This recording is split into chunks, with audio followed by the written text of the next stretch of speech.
Bonjour à toutes et à tous et bienvenue sur Grand Lille TV. On est en direct en cette matinée du lundi 18 février, 7h30. Bon réveil, bon appétit si vous prenez peut-être votre petit déjeuner en notre compagnie.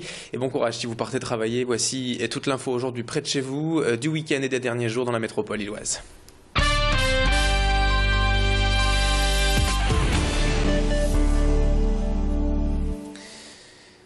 Et on démarre tout d'abord cette édition avec cette très belle initiative et la solidarité des habitants de Tourcoing auprès d'une association pour venir en aide à une petite fille handicapée et toute sa famille. La maison de Célia, 10 ans, est actuellement entièrement réaménagée. Vous le voyez, pour convenir au handicap de la fillette, car il y a 5 ans tout juste, Célia a eu un grave accident qui l'a handicapée à plus de 80%, entraînant donc un changement de vie radical pour elle et ses parents, obligés de s'adapter pour la vie au quotidien de leur petite fille. Et avec l'aide de leur association Princesse Célia, de la générosité et de la solidarité des Tourquenois, ils sont parvenus à récolter des fonds et convaincre des entreprises et des bénévoles de les aider à réaménager le rez-de-chaussée de leur maison pour s'adapter au handicap de Célia. Les travaux ont déjà démarré depuis le début du mois de février et doivent durer jusqu'à fin mars. Vous pouvez également les aider sur le site princessecelia.fr. Écoutez notamment le député de Tourcoing, Gérald Darmanin, qui est venu avec une subvention de 2 000 € aider lui aussi à ces travaux. C'est une belle illustration aujourd'hui pour la petite Célia. D'abord qu'il y ait une solidarité qui se mette en place, comme les parents de Célia arrivent à apporter leur témoignage, qui est très touchant, mais aussi pour toutes les personnes handicapées, soit handicapées, encore une fois, handicapées par la vie ou handicapées par l'âge. Je pense que c'est un moment important, un témoignage de dire que voilà, même dans une famille modeste, dans une petite maison où les parents sont courageux, propriétaires d'une classe populaire, on puisse accompagner ce handicap et accueillir l'enfant handicapé. Allez, autres images du week-end dans la métropole lilloise alors que les vacances scolaires viennent tout juste de commencer. Le centre commercial V2 de Villeneuve-d'Ascq propose pendant ces 2 semaines une exposition sur les dinosaures au sein même de sa galerie marchande. Des créatures grandeur nature de 4 à 8 mètres de haut et robotisées ont été installées entre les commerces pour la plus grande animation jamais reçue à V2. On peut y retrouver précisément un tyrannosaure, un iguanodon, un cératosaure, un ankylosaure, un centrosaure et un baryonyx. Et en plus de cette grande expo, plusieurs animations sont proposées pour les enfants, des ateliers de dessin, du Dino Ride, un tour sur un dos de dinosaure ou encore des fouilles archéologiques et des photos dans des œufs de dinosaures à taille réelle. Présentation en détail de cette exposition de dinosaures durant les vacances scolaires avec le directeur du centre commercial V2, Jonathan Tout-le-Monde, au micro de Jimmy Hudson. Alors cette animation, j'insiste, est une très grande première. Elle vient d'Amérique du Sud, d'Argentine plus exactement.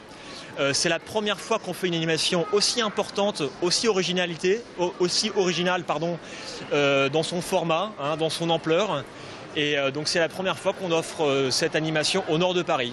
En fait, on est très content d'offrir un moment de plaisir et de loisir aux familles pendant leurs vacances. Ils peuvent donc, en complément de leur séquence shopping, faire une pause loisir et détente. Il y a une dimension pédagogique et ludique et participative qui, en général, ravit les enfants et les parents. 7h33 ce lundi matin sur Grand Lille TV. On ouvre à présent une large page consacrée aux résultats du sport du week-end. Et dans l'ordre, le football tout d'abord, avec la belle victoire du LOSC vendredi soir à domicile, 2-0 face à Rennes. Un nouveau succès qui permet au DOC de rester à la lutte avec la première partie du classement pour les places européennes. Lille est certes toujours 10e du championnat ce lundi matin, mais quand même revenu à 5 points de la 4e place et surtout laisse désormais espérer à ses supporters de bien belles choses pour la fin de saison. Prochain match pour le LOSC samedi avec un déplacement en Corse face à Ajaccio. Autre résultat, mais en volleyball et en images, cette fois la nouvelle défaite pour le TLM qui s'est incliné vendredi soir face à Beauvais, 3-7-2 dans sa salle. Une défaite au goût amer, surtout pour les Tourquenois qui ont perdu les 2 premiers sets, mais qui ont trouvé l'envie de gagner les 2 suivants pour revenir au score. Tout s'est donc joué dans le 5e et dernier set décisif. Et là, malheureusement, Tourcoing n'a pas su élever son niveau de jeu et a donc dû s'incliner 15-12 et perdre ainsi la rencontre. Une défaite en 5-7 qui permet quand même au TLM de prendre 1 point, mais ça ne suffit pas encore pour décoller au classement.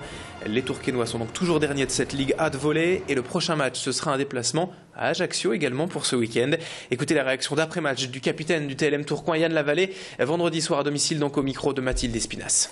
On commence mal le match en étant mené 2-0 et après la pause on arrive un peu à se réveiller, à se relancer un petit peu mais c'est dommage. Bon, ça n'a pas suffi au tie-break, ça joue sur quelques détails à la fin mais on doit commencer mieux les matchs, on doit mieux rentrer dans le match dès le départ pour ne pas se faire prendre après à 2-0 et devoir se battre au score pendant tout le reste de la partie. Bien sûr qu'on va se battre, c'est pas encore fini, mathématiquement on n'est pas encore descendu donc voilà, on va essayer de prendre match par match pour prendre des points, gratter des points. On va suivre un peu les scores de notre équipe aussi, les concurrents directs.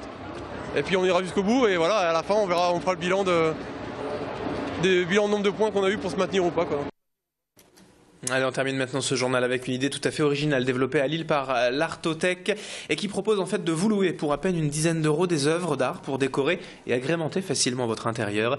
L'inventaire en question est ouvert un dimanche par mois et c'était le cas justement ce week-end. Jimmy Hutton est donc allé s'y renseigner à la découverte des 150 œuvres disponibles de plus de 160 artistes différents. Cette structure de location d'art rassemble déjà plus de 250 abonnés et connaît un véritable succès croissant.